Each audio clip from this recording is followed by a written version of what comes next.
Kalau tanah ini Rocky beli tahun 2009 dari orang asli di sini, orang asli yang dapat surat. Jadi orang asli udah lama sebetulnya.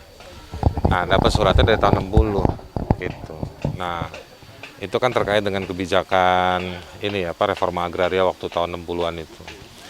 Nah, tahun 2009 di dialihkan ke Rocky. Ada akte jual belinya. Jadi sebenarnya kalau tanahnya Rocky sih, dan juga sebenarnya banyak warga itu tanahnya aman lah. Ini cuman tiba-tiba tahun 2021 beberapa bulan yang lalu keluar sertifikat HGB milik siapa ini, Sentul City. Yang itu kita eh, kalau saya meyakininya, karena saya sudah investigasi, ngobrol juga dengan warga sejak bulan lalu, ngumpulin beberapa bukti, ini banyak yang aneh. Anehnya gimana tuh? Aneh kenapa begini? Orang yang mengajukan HGB dalam hal ini Sentul, dia itu harus ngisi formulir, harus melengkapi beberapa syarat. Formulir itu harus ditulis dan dia tanda tangan. Dari mana itu dia dapat tanah ini? Dia dapatnya lewat apa? Akte jual beli nomor berapa, di notaris semua segala macam. Dia tanda tangan loh. Nah, ini besar potensinya bahwa formulir itu adalah formulir palsu. Ada banyak informasi palsu dan itu bisa dipidana si pihak Sentul City yang memalsukan informasi syarat-syarat itu. Kenapa saya bisa bilang palsu? Karena Sentul City tidak pernah beli atau transaksi dengan Rocky Gerung. Bahwa tanah ini sebelum Rocky Gerung tahun 2009 juga ada orangnya namanya Pak Junaidi kalau nggak salah. Pak Junaidi. Jadi nggak pernah ada transaksi itu. Kok dia berani-beraninya kasih keterangan palsu di formulir itu? Ya kan? Dan dia tanda tangan. Nah, syarat-syarat itu dibawa ke BPN. BPN juga harus periksa. Periksanya periksa dokumen dan yang kedua periksa fisik. Waktu dia periksa fisik, dia mesti bawa tuh orang yang ngajuin si Sentul City. Coba tunjukin. Yang katanya ini tanahnya si Rocky Gerung atau tanahnya warga di 4 RW itu, di 2 RW. Itu patok-patoknya sebelah mana mesti ditunjukin. Sentul City harus bisa nunjukin. Ya kan? Nah, kalau Sentul City nggak bisa nunjukin, kenapa BPN bisa ngelolosin untuk bikin? Orang kalau nanya tanah, ditanya sama yang dudukin tanah itu yang nguasain. Ini tanah, lu kan lagi make, lu kuasain.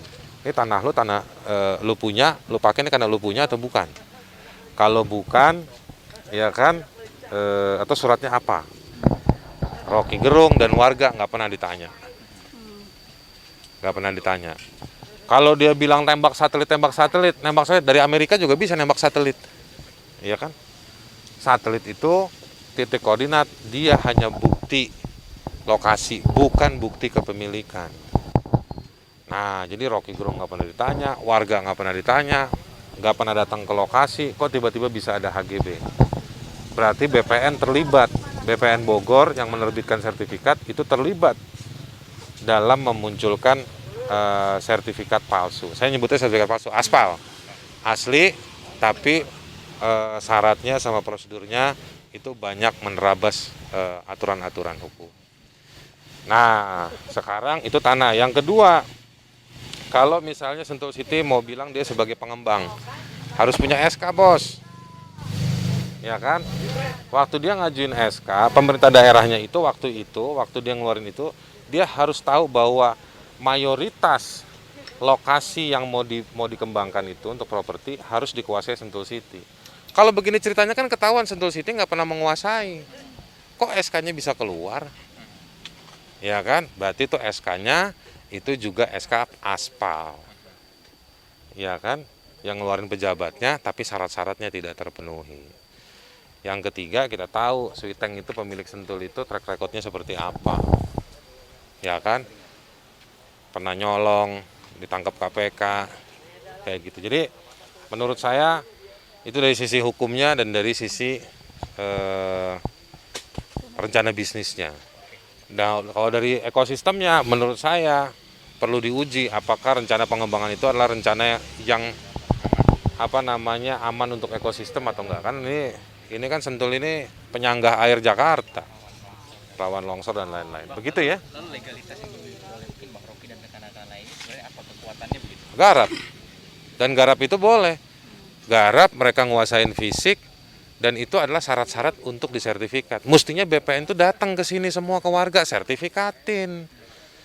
Nah, ini yang lucu. Jadi Syaratnya untuk mengajukan sertifikat sudah lengkap semua ini. saya bingung tuh Jokowi siapa semua pamer mana-mana bagi-bagi sertifikat. Ini warga udah hidup puluhan tahun di sini kok nggak dikasih sertifikat.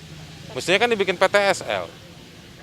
Ya kan? Untuk tanahnya Bang Rocky sendiri berapa dan kalau untuk 800 meter. 800. Kalau untuk korban yang Wah, banyak. Korban berapa banyak, Pak? Hektaran.